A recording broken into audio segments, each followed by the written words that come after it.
Class 9-এ পড়া থাকতে ডোনাবেন স্কুলে এসে আমার বাবা মা এইরকম গোল বিস্তাবাডিং বাইন্ডার গোল করে দিত। আমার মায়ের কথা শুনে বলছি, বলছে ছেলেকে তো তুমি দিবা না, চাইলে তো দিতা না, দিলেও তো সময় লাগতো, অত সময় আমারও নাই, তোমার ছেলেরও নাই। নিয়ে দিছি, তারে 200 টাকা দিছি, শিবিরে লাগবে, ওখানে তার দিতে হবে, ডেলিগেট ফি জমা দিতে হবে। তোমার ছেলে যাইতে চায় নাই, তোমার পক্ষ থেকে আমি 200 টাকা দিয়ে তারে পাঠিয়ে দিচ্ছি, মাফ করলে করো, না হলে নাই। আমার মায়ের কথা শুনে বলছি। এই মাকে বলা হয়েছে, please give me a good mother, I will give you a good nation. আমাকে ভালো মা দাও, আমি একটা ভালো জাতি, একটা ভালো দেশ, একটা ভালো রাষ্ট্র উপহার দেব। আমার মায়েরা যারা, আমার কন্যারা যারা আছো, এরকম একটা ভালো মা হওয়ার জন্য ইসলামী ছাত্র শিবির তোমাকে আজকে সিদ্ধান্ত নিতে অনুরোধ করছে। আমি আমার বাবা মার প্রতি কৃতজ্ঞ যে তারা আমাকে বিস্তাবাডিং গোল করে বাইন্দা তারপর বলতো শিবিরের কাছে যাও। এই পটুয়াখালী, এটাকে ট্রেনিং সেন্টার বলা হতো, ট্রেনিং টিস কি স্কুল বলা হতো, টিটি। ক্লাস 9-এ পড়া থাকতে ডোনাবেন স্কুলে এসে আমার বাবা মা এইরকম গোল বিস্তাবাডিং বাইন্ডার গোল করে দিত যে তোমার মাদ্রাসা তোমাকে ইসলাম শেখাবে, আর ছাত্র শিবির যা পেয়েছি, যা যতটুকু জেনেছি, এই ছাত্র শিবির তোমাকে জান্নাত উপযোগী মানুষ বানিয়ে দেবে। যাও যাও, গো টু শিবির। আমার মা আমার বাবার পকেট থেকে টাকা চুরি করে, এখানে কোন মা আছেন বাবার কাছ থেকে টাকা চুরি করেন আমি জানি না, আমার মাকে আমি চুরি করতে দেখছি। চুরি করা মানে বুঝেন, আগে নিয়ে দিত, পরে বলতো। এই বিবেচনায় নিতে হবে বলে শফিকুল ইসলাম মাসুদ প্যান্ট শার্ট পরে এখানে কথা বলতে পারে। এখনই জোহর নামাজের আজান হবে, টুপি ছাড়া অথবা টুপি সহ এই পটুয়াখালীর সবচেয়ে বড় মসজিদে দাঁড়িয়ে সালাতুল জোহরের ইমামতি করার যোগ্যতা ছাত্র শিবির তৈরি করে দিতে পারে।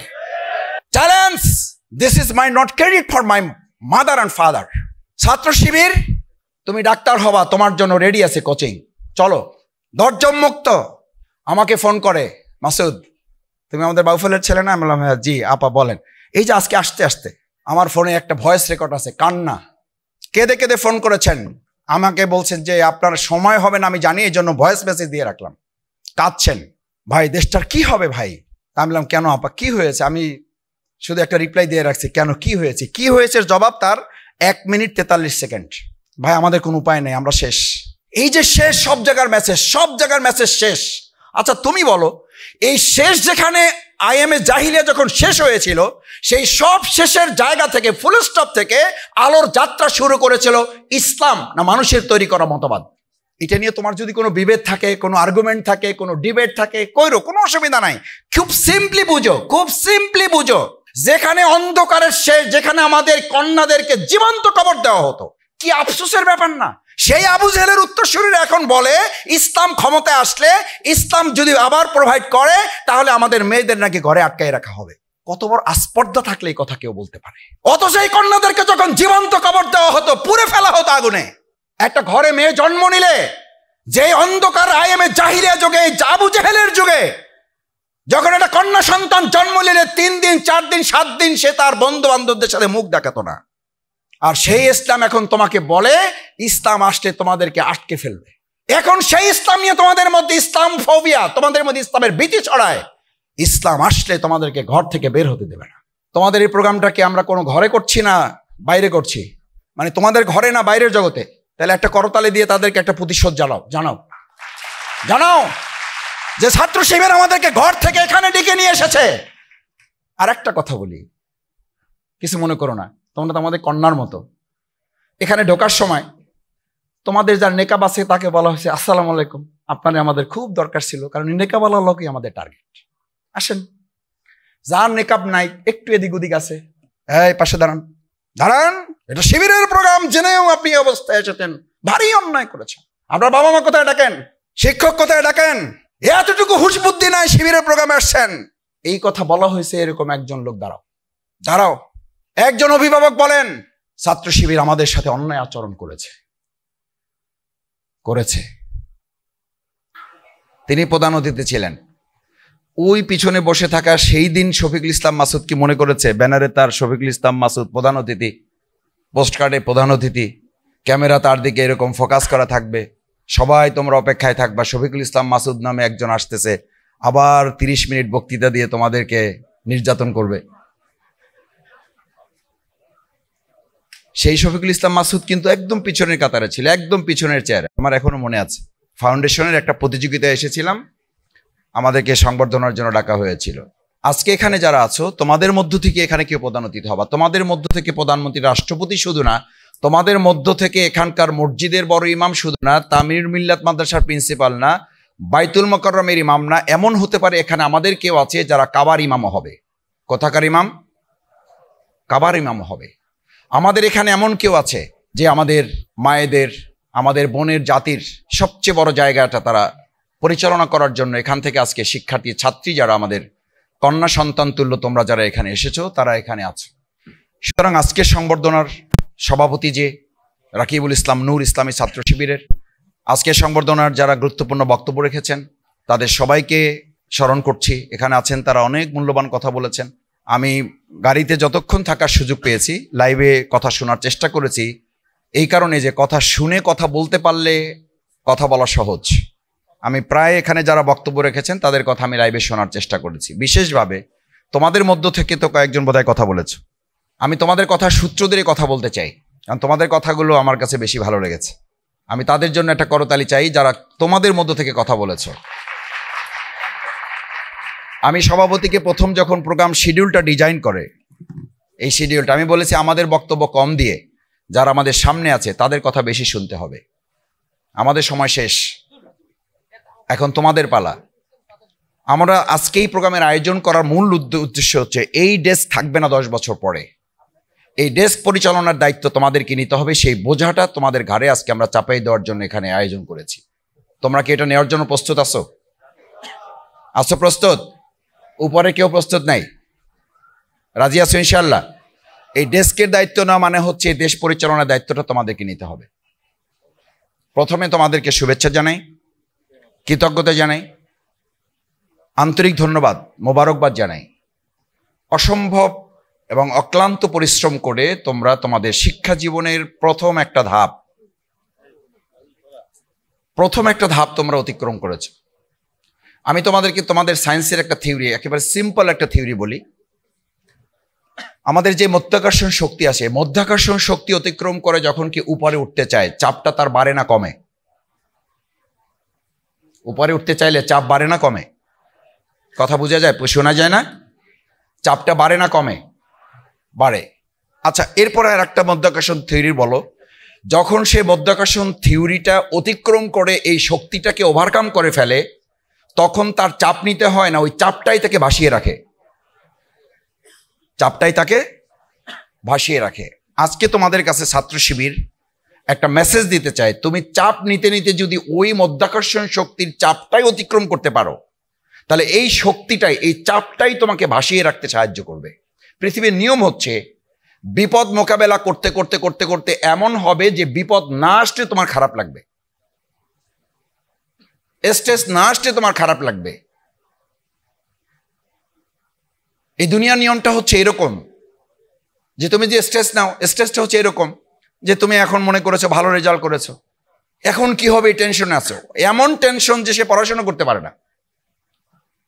আমাদের সমাজে এরকম ভালো ছাত্র দিয়ে তুমি কি করবা যে বলে যে আমি পরীক্ষার টেনশনে পড়াশোনা করতে পারি না? আমাদের সমাজে এমন মুসলিম খুঁজে পাবা যে বলে যে জান্নাত জাহান্নামের টেনশনে নামাজ পড়তে পারি না।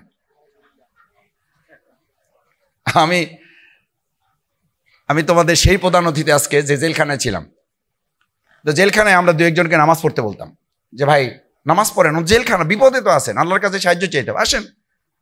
কয় মাসুদ ভাই আপনার বক্তৃতা সেদিন শুনলাম, শোনার পর থেকে এমন টেনশন জাহান্নামের তৈরি হয়েছে যে নামাজ পড়ার কথা ভুলে যাচ্ছি, নামাজ পড়ার কথা ভুলে যাচ্ছি। তারপরে তার বক্তব্য হচ্ছে দেখো, মানুষ যদি পজিটিভনেসটা অ্যাকসেপ্ট করতে না পারে তাহলে তার অসংখ্য যুক্তি থাকে। এরপরে সে বলতেছে মাসুদ ভাই আমরা জেলখানায় কারা? আমি বললাম সব অপরাধীরা দুনিয়ার দৃষ্টিতে। বলছি এই সব অপরাধীদের মধ্য থেকে কাকে আপনি ইমাম বানাবেন, কার পিছনে আপনি বিশ্বাস করে নামাজ পড়বেন? এই জন্য ভাবছি আপাতত নামাজ না, জেলখানা থেকে বের হয়ে নামাজ শুরু করব। প্রিয় শিক্ষার্থী বন্ধুরা, তৃতীয় কথা ভালো করে একটু মনোযোগ দাও। যে শিক্ষার এই স্তরে তোমরা এখন নিজেদেরকে উন্নীত করেছ, তোমাদের সাথে তোমাদের শ্রদ্ধাভাজন শিক্ষক মণ্ডলী আছেন। আমি আমার শ্রদ্ধেয় শিক্ষক যারা, সবসময় শিক্ষকদেরকে বলে থাকি, আমি গতকালকে বাউফলে আমার শিক্ষকদের একটা প্রোগ্রাম ছিল, আমি আমার শ্রদ্ধেয় শিক্ষকদের বলে এসছি, শিক্ষক যারা তারা সব সময় সবার শিক্ষক, এবং একজন ছাত্রছাত্রী শিক্ষার্থীর ভবিষ্যৎ নির্ধারণ করার জন্য 3টা শক্তি তোমার মাথায় থাকতে হবে। কয়টা?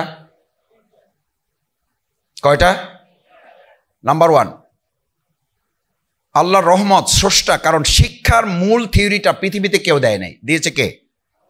করা। যদি এই কথা না বলতো, পৃথিবীতে শিক্ষা বলতে কি বোঝায় এটা কেউ জানতে পারতো না, এটা কেউ বুঝতে পারতো না। শিক্ষা তোমাকে তোমার বাবা বুঝতে দেয় নাই। শিক্ষা আমাদের সম্মানিত শিক্ষক মণ্ডলী আমাদেরকে মেসেজ দেয় নাই। প্রথম মেসেজ এসেছে যার কাছ থেকে, তার থেকে তুমি রহমত না পেলে, তুমি ধরো তুমি একজনের কাজ করো। আমাদের বিশ্ববিদ্যালয়ে কথা বলা আছে, বিশ্ববিদ্যালয়ে এটা একদম 100% প্রযোজ্য তা নয়, যে বিশ্ববিদ্যালয়ে কেউ ফার্স্ট ক্লাস পায় না, তাকে first class, first, second, third সে পায় না, এটা তাকে দেওয়া হয়। কারণ শুধু রেজাল্টের উপরে ভিত্তি করে একজন ফার্স্ট ক্লাস, ফার্স্ট, সেকেন্ড হয় না। শিক্ষকের সাথে তার একটা আন্ডারস্ট্যান্ডিংয়ের ব্যাপার থাকে। আমার চোখের সামনে ভাই আমার ক্লাস ফ্রেন্ড সব প্রস্তুতি নিয়েছে, রিটেনে ফার্স্ট হয়ে গেছে অলরেডি, এখন শুধু ভাই ভাগ হবে, বাংলা সাবজেক্টের মতো জায়গায় ফার্স্ট ক্লাস পেয়েছে। Rare case, second class first, second, third হয়। তো ফার্স্ট ক্লাস বাংলা লিটারেচারে পাওয়াটা ইজ টাফ ইস্যু। পেয়েছে, তার টেনশন হলো কোনোভাবে ভাই যেন সে সেকেন্ড না হয়, তাহলে সে সেকেন্ড হয়ে যাবে, টিচার হতে পারবে না ইউনিভার্সিটি। সে সব বড় বড় বই যা আছে একদম ভাইবার জন্য রিটেনে যা প্রস্তুতি, তার কয়েক গুণ প্রস্তুতি নিয়েছে, এবং সে কোনোভাবে মুখ থেকে তার বের হয়ে গেছে। এটা it's a very good listening, it's a very important message, তোমাদের জন্য অত্যন্ত তাৎপর্যপূর্ণ। আমার জীবনকে পরিবর্তন করে দিয়েছে এই ঘটনা। কোনোভাবে তার মুখ থেকে বের হয়ে গেছে, আমি এমন ভাইবার প্রস্তুতি নিয়েছি, আমার শিক্ষক আমাকে ভাইবায় আটকাতে পারবে না। ব্যাস, কোনোভাবে এই কথাটা তার শিক্ষকের কানে গেছে, ভাইবে গিয়েছে। কি অবস্থা, প্রস্তুতি কেমন? বের হয়ে এসে আমার সাথে, আমার আগে ভাইবে দিয়েছে, আমি বেশি এসে চোখ দিয়ে পানি ঝরতে বাইরে বের হচ্ছে। আমরা কি ব্যাপার, হোয়াটসঅ্যাপ কি হয়েছে? বসে একটা দুর্ঘটনা ঘটে গেছে। ঢুকার পরে কি অবস্থা, ভাইবার প্রস্তুতি কেমন? স্যার আলহামদুলিল্লাহ আমি মোটামুটি সব পড়ে এসেছি। স্যার তো টেনশন না, ইন্টেনশন নিয়ে প্রশ্ন করতেছে। বলো, উপন্যাস কার লেখা? এটা রবীন্দ্রনাথ ঠাকুর। বলছে তার জন্ম কত? এত সালে। তার মায়ের নাম বলো? বলছে। বাবার নাম বলো? বলছে। তার ছেলে মেয়ে কতজন? বলো। তার কার কত বয়স ছিল? তিনি যখন মারা যান তার কতজন পরিবারের সদস্য রেখে মারা গেছে? এটা কি কোশ্চেন? পৃথিবীর এমন কোনো ছাত্র নেই যে তার শিক্ষকের সব প্রশ্নের জবাব দিয়ে তাকে সন্তুষ্ট করতে পারবে, যদি না ওই শিক্ষক মনের দিক থেকে তার শিক্ষার্থীর প্রতি সন্তুষ্ট না থাকে। যে আল্লাহ তোমাকে শিক্ষার জন্য পৃথিবীতে পাঠিয়েছেন, সেই আল্লাহর সাথে তোমার যদি সম্পর্ক না থাকে, পৃথিবীর সব শিক্ষা তুমি মাথায় নিয়েও মানুষ তো দূরের কথা, পশুরও মিনিমাম স্তর তুমি লঙ্ঘন করতে পারবে না। কারণ মালিকের সাথে যদি সম্পর্ক না থাকে, শিক্ষক, ওই যে বললাম রবীন্দ্রনাথ ঠাকুর যখন মারা যান তখন তার কতজন পরিবারের সদস্য রেখে মারা গেছে, এইটি কি তার কোশ্চেন হওয়ার কথা? এই প্রশ্নের জবাব দেওয়ার জন্য তাকে কোশ্চেন করা হয় নাই। যখন এটা বলেছে পারে নাই, বলছে স্যার সরি, এটা তো আমি জেনে আসি না, এটা তো আমার পড়ার কথা না। বলছে কোনটা পড়ার কথা কি তুমি ঠিক করবা? স্যার তো তার জায়গায় নাই, তাকে চ্যালেঞ্জ করেছে ছাত্র। এটা হইতে পারে? ছাত্র শিক্ষককে চ্যালেঞ্জ করতে পারে, আমাকে আটকাতে পারবে না। ছাত্র যদি শিক্ষককে চ্যালেঞ্জ করতে না পারে, তাহলে সৃষ্টি কি করে তার স্রষ্টাকে চ্যালেঞ্জ করবে? অথচ চ্যালেঞ্জ করছে পৃথিবী, তা না করে নাই? করেছে। টাইটানিক আমরা আবিষ্কার করেছি, পৃথিবীর মানুষ আবিষ্কার করেছে। আবিষ্কার করে শুধু এতটুকু অহংকার তার মধ্যে তৈরি হলো, it's not only Titanic, it's absolute mean state, don't destroy. Please understand, স্রষ্টার সাথে বিদ্রোহ ঘোষণা করে নাই, শুধু বলেছে ইটস নট অনলি টাইটানিক। যে টাইটানিককে তোমরা লাভ স্টোরি বলে, it's not love story, it's unfortunate story. আমি সেই সময় আমার বন্ধুদের কাছে ইউনিভার্সিটিতে শুনতাম, আমি 13 বার দেখেছি। আমি বললাম 13 বার কপাল পুড়েছ। কেউ বলতো আমি 14 বার দেখেছি। আমি 14 বার কপাল পুড়েছ। ওটা তো লাভ স্টোরি না, ওটা আনফর্চুনেট স্টোরি। ওখানে শেখানো হয়েছে অহমিকা, দাম্ভিকতা, অহংকার যার মধ্যে থাকে, স্রষ্টার সাথে যদি কেউ চ্যালেঞ্জ করে, সে 1 সেকেন্ড পৃথিবীতে টিকে থাকতে পারে না। সেই টাইটানিক কি বলেছিল? মানুষ তৈরি করে চ্যালেঞ্জ করেছিল, স্রষ্টাকে জানিয়ে দিয়েছিল it's not only Titanic, it's absolute mini state. এটা টাইটানিক লঞ্চ না, এই যে লঞ্চের দেশের লোক, আমি আজকে লঞ্চে যাব।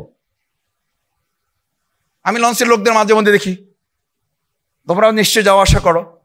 আমি তো তোমাদের লোক, তোমাদের মানে শুধু পটুয়াখালী না, আমার ধানদি মাদ্রাসার ছাত্র, আমার প্রিয় মাদ্রাসা, যে মাদ্রাসা থেকে আমি পড়াশোনা করে আজকে তোমাদের সামনে দাঁড়িয়েছি। আমার সেই ধানদি মাদ্রাসা এখানে আছে, তাদের বোধহয় কত 16 জন তারা এখানে থাকার কথা আমি যতটুকু শুনেছি, এবং পটুয়াখালী জেলায় সম্ভবত তারা প্রথম হয়েছে। তাদের সহ মাদ্রাসার মধ্যে, তাদের সহ সবার জন্য একটা করতালি, সবার জন্য। আমার মাদ্রাসার জন্য একটা করতালি চেয়ে নিতে পারি না? আমার মাদ্রাসার জন্য একটা করতালি তোমাদের কাছ থেকে চেয়ে নিলাম।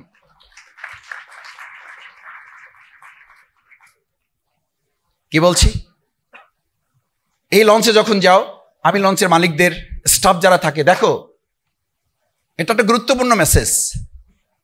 ঝড় ওঠে, বন্যা ওঠে, অনেক সময় ঢেউ থাকে, আমরা ঢেউটা রুমে বসে বুঝতে পারি স্রষ্টার সাথে মানুষের সম্পর্কটা কেমন, জ্ঞানটা কেমন। দেখো, রুমে বসে আমরা বুঝতে পারি যে এখন নদীর অবস্থাটা কি। কেন বুঝতে পারি?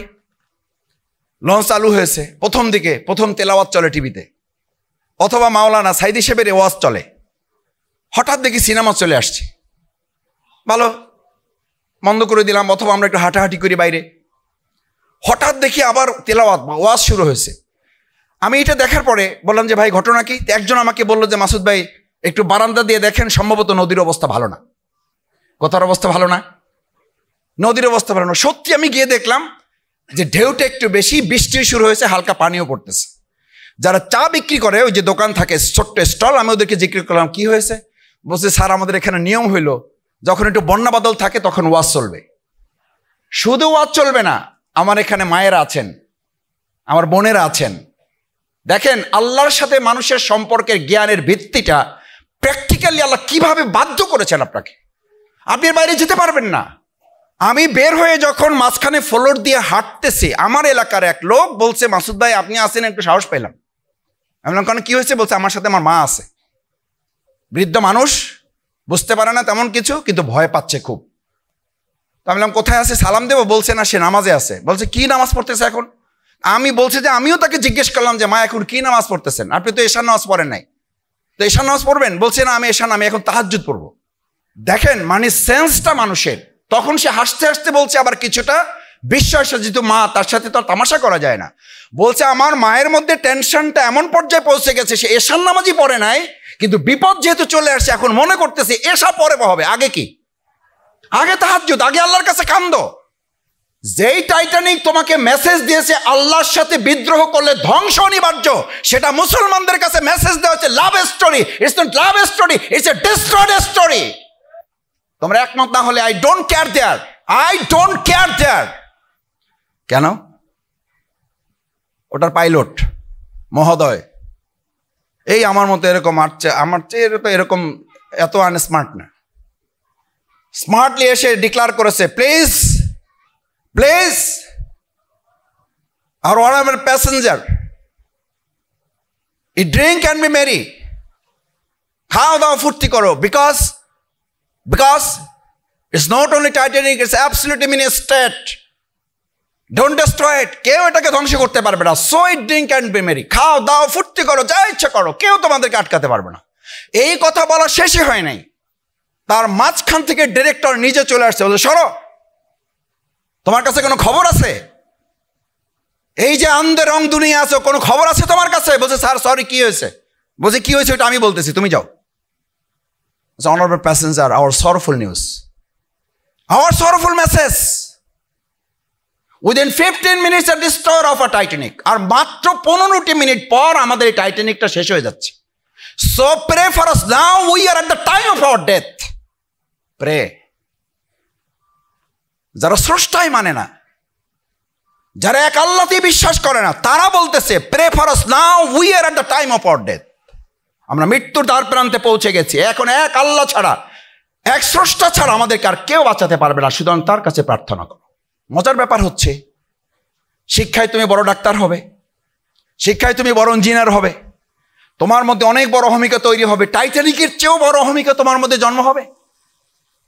দেখো সেই টাইটানিকটাকে ধ্বংস করেছে কে? জাস্ট আইসবার্গ, একটা আইসের পাহাড়ও না, আইসের একটা ব্যাগ, আইসের একটা ধাপ, আইসের একটা স্টেট। একটা বরফের পাহাড় না, বরফের একটা খণ্ড একটা স্টেটকে ধ্বংস করে দিল একটা ধাক্কায়। 15 মিনিট টাইম নিল, জাস্ট 15 মিনিট। পৃথিবীতে তোমাকে আল্লাহ শিখাচ্ছেন তোমার জ্ঞান যেন তোমাকে অহমিকার দম্বে দম্ভিত না করে। জ্ঞান তোমাকে শিখাচ্ছে। লোকমান তার সন্তানকে এভাবে তার সন্তানকে ডেকে বলেছিল, ইয়া বুনাইয়া আকিমুস সালাত, তোমার শিক্ষার প্রথম ধাপ হচ্ছে তুমি সালাত আদায় করবা। আমাদের বর্তমান শিক্ষা ব্যবস্থা, আমি বিশ্ববিদ্যালয়ে পড়াশোনা করেছি, আমি মাদ্রাসার বড় বারান্দায় পড়াশোনা করেছি, আল্লাহ আমার অহংকার মাফ করুন। আমার বিশ্ববিদ্যালয়ের শিক্ষক আমার সামনে এরকম যখন একজন ছাত্রী বোরকা পরে বসে আছে, হিজাব পরে, নেকাব পরে বসে আছে, আমার বিশ্ববিদ্যালয়ের শিক্ষক, কত দুর্ভাগা বাংলাদেশে বাস করো, আমার শিক্ষক বললেন তোমাকে আমি চিনতে পারছি না, stand up, stand up and go back, stand up and go back. এই তোমার প্রিয় মাতৃভূমি বাংলাদেশের বিশ্ববিদ্যালয়। আমি বাংলায় পড়েছি, আমাকে আমার শিক্ষক আমার ক্লাসে দাঁড়িয়ে বলতেন, বাংলায় নজরুল, কবি নজরুল নিয়ে পড়ার কিছু নাই, যদি কিছু পড়তে হয় রবীন্দ্র শরৎচন্দ্র নিয়ে পড়ো। আমার মায়েরা, আমার বোনেরা, আমার শিক্ষক মণ্ডলী, অভিভাবক বৃন্দ ভাবছেন ছেলেকে কত বড় জায়গায় নিয়ে আসছে। দুর্ভাগ্য, মাথায় ভাঁজ পড়ার মতো সংবাদ দিয়ে দিচ্ছি, মাথায় ভাঁজ পড়ার মতো। কোথায় নিয়ে যাচ্ছেন আপনার সন্তানকে? কোথায় নিয়ে যাচ্ছেন সন্তানকে যদি জানতে হয় তাহলে বাংলাদেশের এখন মোবাইলটা ওপেন করে আপনি মোবাইলে গিয়ে একটু শুধু সার্চ দেন, বাংলাদেশের বৃদ্ধাশ্রমগুলোতে আপনার 2টা সিট প্রয়োজন, বুকিং দিতে যান, বুকিং দিতে। 6 মাসে বুকিং পাবেন না। কেন জানেন? এই যে আপনার আদর, যত্ন, ঘাম, চোখের পানি, রক্তে করা সন্তানগুলো যাদেরকে বড় করেছেন, মানুষ হওয়ার পরিবর্তে আমাদের বিশ্ববিদ্যালয়, স্কুল, কলেজ, কোনো ক্ষেত্রে, কোনো মাদ্রাসাগুলো মানুষ করার পরিবর্তে কোনো ক্ষেত্রে না, অধিকাংশ ক্ষেত্রে তাদেরকে পশুতে পরিণত করে ফেলছে। আমার ভাইয়েরা, আমার শিক্ষার্থীরা, আমার ছাত্রী কন্যারা, তোমরা তোমাদের মতো কন্যা আমার এখন আছে। আমার কথায় কষ্ট নিও না। তুমি হয়তো মনে করছো যে আমাদেরকে ওইরকম মনে করতেছেন, তোমাকে ওইরকম মনে করতেছে না। তাহলে বৃদ্ধাশ্রমে সিট খুঁজে পাচ্ছি না কেন? 6 মাসেও বুকিং পাচ্ছি না? ওখানে কি রিক্সাওয়ালার বাবারা? ওখানে কি শ্রমিকের বাবারা? ওখানে কি মজুরিদের বাবারা? ওখানে বিশ্ববিদ্যালয়ের শিক্ষকের বাবা মায়েরা। কানাডায় থাকে, ফ্রান্স থাকে, জার্মান থাকে, ইটালিতে থাকে, তাদের বাবা মায়েরা। তুমি জানো না, আমার কাছে আমাদের 10টা 11টা অ্যাম্বুলেন্স আছে, আমাদের ইসলামী ছাত্র শিবির জামাত ইসলামের 11টা অ্যাম্বুলেন্স ফ্রি সার্ভিস দিচ্ছি আমরা। এমন জায়গা থেকে ফোন আসে, বলে যে ভাই তার এক সন্তান থাকে কানাডা, এক সন্তান থাকে ইংল্যান্ড, আর এক মেয়ে থাকে ফ্রান্সে, তারা মেসেজ দিয়েছে টাকা যা লাগে আমরা দিব, আপনারা দাফনের ব্যবস্থা করেন, আমাদের হাতে সময় নাই। আমি নিজে সাক্ষী থেকে বলছি, আমার নিজের কানে। টাকা আমরা দিচ্ছি, আমাদের সময় নাই, দাফন করে দেন। আমরা বলছি কোথায় করব? বলছে যেখানে পারেন করেন। আমার মায়েরা যারা আসছেন, আমার এই কন্যাদেরকে সামনে রেখে পৃথিবী এখন স্লোগান তোলে না, please give me a good mother, I will give a good nation. কোথায় পেয়েছে স্লোগান? ইংরেজিতে বললে মনে করে আরে বাপরে বাপ, শফিকুল ইসলাম মাসুদ টুকটাক ইংরেজিও জানে। আরে ভাই, ইংরেজি কথাটা তো ইংরেজি না, এটা তো আরবিতে, এটা তো আল্লাহর বিধান। আমি দেখেন আপনারা, আমি এই ইসলামী ফাউন্ডেশনের কথা বললাম না, আমার উপস্থিত বক্তৃতায়, যেটা আবার বলছি, আমি প্রধানমন্ত্রীর কাছ থেকে তখন মেডেল নিয়েছি। এখান থেকে তো শুরু হয়েছে, ফাউন্ডেশনে তো উপজেলা থেকে বক্তৃতা করতে করতে আমাকে ঢাকায় যেতে হয়েছে। আমার এখানে প্রতিযোগিতার কম্পিটিশনের টপিক পড়েছিল জাতীয় সঙ্গীত। আচ্ছা, আপনি কল্পনা করেন জাতীয় সঙ্গীতের সাথে আপনি কোরআন হাদিস মিলাইতে পারবেন? আমাকে 2টা তোলার সুযোগ দেয়, 2টা টপিক। প্রথম আমাকে একটা তুলতে দিল, ওইটা পড়লো রবীন্দ্রনাথ ঠাকুর, মানে কপাল ভালো হলে যা হয় আর কি। তো আমি চিন্তা করলাম রবীন্দ্রনাথ ঠাকুর এই ব্যাটারি নিয়ে কি বলবো, রাখলাম ওটা, উঠাইলাম আর একটা, পড়ছে জাতীয় সঙ্গীত। কই যাবেন? চিন্তা করলাম, মাথাটা একটু শক্ত করলাম, পায়জামা পাঞ্জাবি পরা, টুপি পরা, মাদ্রাসায় পড়ি, শক্ত করে দাঁড়াইলাম, দাঁড়াই এরকম ডায়াসটা ভালো করে ধরলাম, ধরে প্রথমে শুরুই করলাম কোরআনের আয়াত দিয়ে। যারা বিচারক ছিল তাকাইছে যে এই ছেলের কি মাথা ঠিক আছে, জাতীয় সঙ্গীতের সাথে কোরআনের কি সম্পর্ক। আমি সেই পুরো বক্তৃতা শোনানোর জন্য আপনাদেরকে এখানে দাঁড়াইনি, আমি চ্যালেঞ্জ দিয়েছি, আমি তোমাদেরকে একটা চ্যালেঞ্জ ছুড়ে দেওয়ার জন্য। এই চ্যালেঞ্জটা তোমাদেরকে মাথায় নিতে হবে। আমার এক প্রিয় ডাক্তার, যারা ডাক্তার হবা তোমাদের জন্য উন্মুক্ত। আমরা ছাত্র শিবির শুধু আজকে একটা বক্তৃতা শোনানোর জন্য তোমাদেরকে এখানে ডেকে নিয়ে আসে নাই। একটা ক্রেশ দেখি আমার হাতে, একটা ক্রেশ তোমাদের হাতে দেওয়ার জন্য তোমাদেরকে ডাকায় নাই। তোমার হাতে এটার ক্রেশটার দাম সর্বোচ্চ আমি জানি না 100 টাকা হইতেও পারে, নাও হইতে পারে। তুমি বাড়িতে বসে 300 টাকা এর চেয়ে সুন্দর একটা ভালো ক্রেশ বানাইয়া বাড়িতে রাখার মতো তৌফিক তোমাদের সবাই আছে। এই ক্রেশটের মূল্যটা কি ওই 500-1000 টাকার চেয়ে কম না বেশি? কেন বেশি? বেশি হচ্ছে এই জন্য যে ক্রেশটা তোমার হাতে দেওয়া হচ্ছে না। আজকে ইসলামী ছাত্র শিবির তোমার হাতে পুরো বাংলাদেশটাকে তুলে দিচ্ছে। এই বাংলাদেশটাকে তোমাকে দেখে রাখতে হবে। This is your country, this is your responsibility. তোমার দেশ, তোমার দায়িত্ব। যে কারণে এটা বলছিলাম, প্রিয় শিক্ষার্থীরা, আমি তখন বক্তৃতার যেটা বললাম যে পুরো বক্তৃতা শোনানোর জন্য তোমাদেরকে ডাকাই নাই। আমার এক ডাক্তার আছে, আমাদের এক ডাক্তার আছে, চ্যালেঞ্জটা তোমাকে মাথায় নেওয়ার জন্য, চ্যালেঞ্জটা নিতে হবে। আচ্ছা, না শোনার আগে চ্যালেঞ্জটা নেওয়ার জন্য রাজি আছো? না শোনার আগে রাজি হইলা কেন? কেন রাজি হইলা? একজন যদি রাজি হও, এটা আফসোসের ব্যাপার। কেন হাত তুললা? 2টা কারণে। 1, অমনোযোগী। 2, তোমাদেরকে এরকম অন্ধভাবে এই রাষ্ট্র তোমাদেরকে পরিচালনা করলেও তোমরা পরিচালিত হবা বলে আমাদেরকে বিশ্বাস করতে হবে। অথচ এই 2টা কোনোটাই আমরা প্রত্যাশা করি না। আমার প্রিয় ডাক্তার, যারা ডাক্তার হবা, যারা ইঞ্জিনিয়ার হবা, ডাক্তার পড়েছেন 3rd ইয়ার, 2nd ইয়ার চলতেছে, 4th ইয়ার শেষ, এবার তিনি ইসে ভর্তি হবেন। কোথায়? 5th ইয়ার শেষ করার পর কোথায় ইন্টার্ন করে? কি করে? ইন্টার্নিতে ভর্তি হয়। ইন্টার্নিতে ভর্তি হয়েছে। টিচারদের সাথে ক্লাসের এক ফাঁকে জোহরের নামাজের সময় হয়েছে। আজকেও জোহরের নামাজের সময় হবে একটু পরে। ডাক্তার দাঁড়িয়ে বলল যে স্যার, আমার একটু কথা আছে। বলছে কি কথা? স্যার, জামাতের সময় হয়ে গেছে, তো আমাকে একটু নামাজ পড়ার সময় দিতে হবে। বলছে এই কারণেই বলছি, এই বিজ্ঞানের ক্লাস টেলাসে, ডাক্তারের ক্লাস টেলাসে নামাজের সাথে এগুলোর কোনো সম্পর্ক নাই। আমার ক্লাসে এগুলো বলবা না। সাথে একটা ইংলিশ মারিয়ে দিয়েছে, যে ইংলিশ মানলে স্মার্টনেস। কি English? Science and religion can go together. সব ছাত্রছাত্রীরা মনে করছে ওরে বাপ, সেই শিক্ষক, মারাত্মক জিনিস। Science and religion can go together. বিজ্ঞান এবং ধর্ম একসাথে চলতে পারে না। সব মেরে গেছে। ওই ছাত্র বলছে যে স্যার, আমি যদি ফেলও করি, আমরা যদি বাদও দেন, আমার নামাজের স্যার একটু যাওয়া লাগবে। এখন আপনি অনুমতি দিলেও যাব, না দিলেও যাব। এখন আপনার আদবের সাথে যেতে পারলে আমার জন্য ভালো। স্যার দেখছে পরিস্থিতি ভালো না, বসে যাও, তোমার মতো ছাত্রদের নামাজে যাওয়াই ভালো। গিয়েছে, নামাজ থেকে ফিরেছে। আমি এগুলো শুধু গল্প বলার জন্য বলছি না। It's your stamina, it's your decision, it's your standard, it's your message, it's your future, it's your career, it's your responsibility. ছাত্র ফিরেছে, এবার লাস্ট টেস্টটা হবে। সবাইকে কুইজের জন্য দিয়ে দেওয়া হয়েছে। ওই ছেলে ফার্স্ট হয়েছে। সে জানে না, নাম নাই তো, রোল আছে শুধু। এই ফার্স্ট কে হয়েছে, দাঁড়াও। হে তো মনে করছে যে ফার্স্ট হয়েছে ওই যে বেনামাজি, আল্লাহরই স্বীকার করে না, এরকম একটা। এ তো খুব কৃতিত্ব। এই ফার্স্ট হয়েছে কে, দাঁড়াও। বলছে স্যার রোল বলেন। রোলই তো বলেন নাই। বলছে আচ্ছা, রোল হলে এত, দাঁড়াও। নামাজি ছেলে দাঁড়ায় গেছে। স্যার আমি। ওনার হাসি মুখ আর স্যারের হলো গোমরা মুখ। যেহেতু ফার্স্ট হওয়ার কথা না, এ তো চলেই গেল একটু আগে ক্লাস থেকে। এ ফার্স্ট হলো কি করে? ওই ছাত্র আসছে, বলছে যে এখন আগেই থেকে ঠিক করা ছিল, তার অনুভূতি প্রকাশ করা হবে এবং তার অনুভূতি শোনা হবে যে ফার্স্ট হলো কি করে।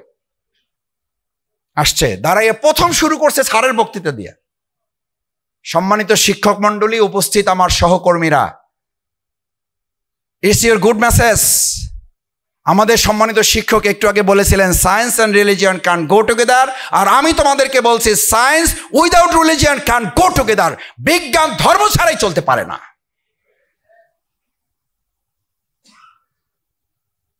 স্যার বলেছিল science and religion can go together, আর ছাত্র ওই ক্লাস থেকে নামাজ পড়ে এসে ফার্স্ট হয়ে বলল, মেসেজ দিল, প্র্যাকটিক্যালি মেসেজ দিল, science without religion can go together.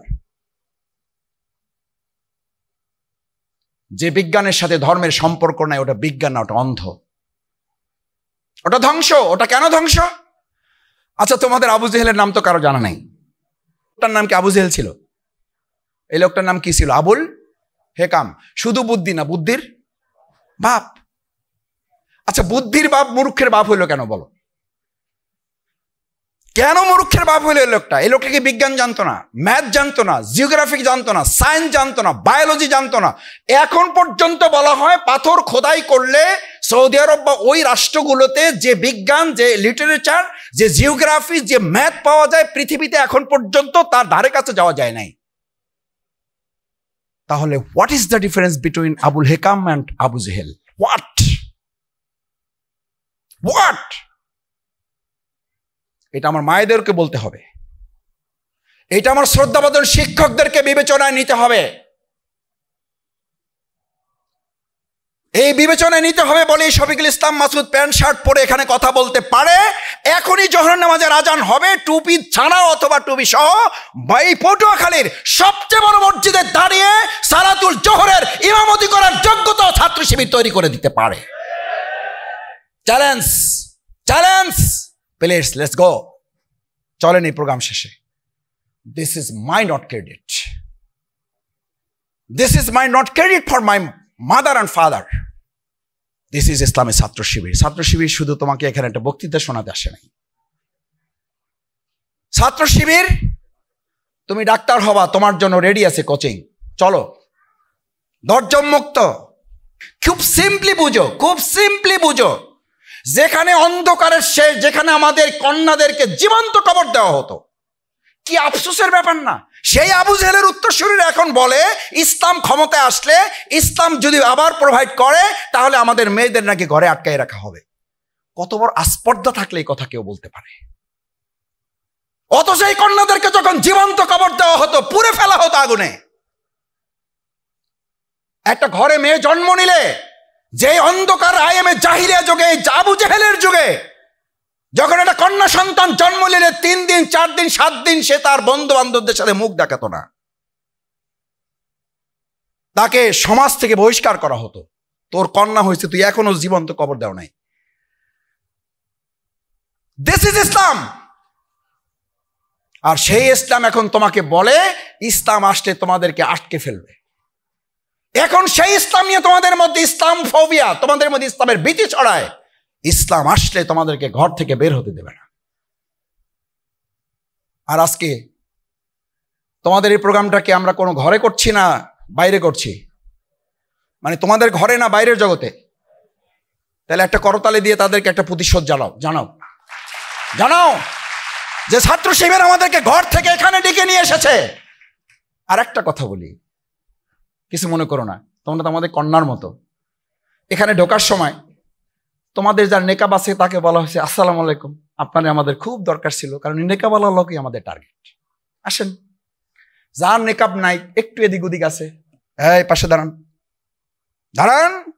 এটা শিবিরের প্রোগ্রাম, জেনেও আপনি এই অবস্থায় এসেছেন, ভারী অন্যায় করেছেন। আপনার বাবা মা কোথায় ডাকেন, শিক্ষক কোথায় ডাকেন? এতটুকু হুঁশ বুদ্ধি নাই, শিবিরের প্রোগ্রামে আসছেন। এই কথা বলা হয়েছে, এরকম একজন লোক দাঁড়াও, দাঁড়াও। একজন অভিভাবক বলেন ছাত্র শিবির আমাদের সাথে অন্যায় আচরণ করেছে। দিস ইজ বাংলাদেশ ইসলামী ছাত্র শিবির। এটা হচ্ছে ছাত্র শিবিরের অর্জন। আসো, সেই অর্জনে তোমরা যখন আরো মিলিত হবে, তখন আমরা সমৃদ্ধ একটা বাংলাদেশ বিনির্মাণ করতে পারবো। সেই সমৃদ্ধ বাংলাদেশ বিনির্মাণে তোমাদের সাথে আমরা যাত্রী হতে চাই। আমরা তোমাদের সাথে নিব না, তোমরা যাবে, তোমাদের পিছনে আমরা হাঁটবো। সেই বাংলাদেশের নেতৃত্ব তোমরা দেবে, সেই প্রত্যাশা ব্যক্ত করে শিক্ষক মণ্ডলী, অভিভাবক বৃন্দ যারা আছেন, সবাইকে ধন্যবাদ জানিয়ে আমার কথা শেষ করছি। আল্লাহ হাফেজ।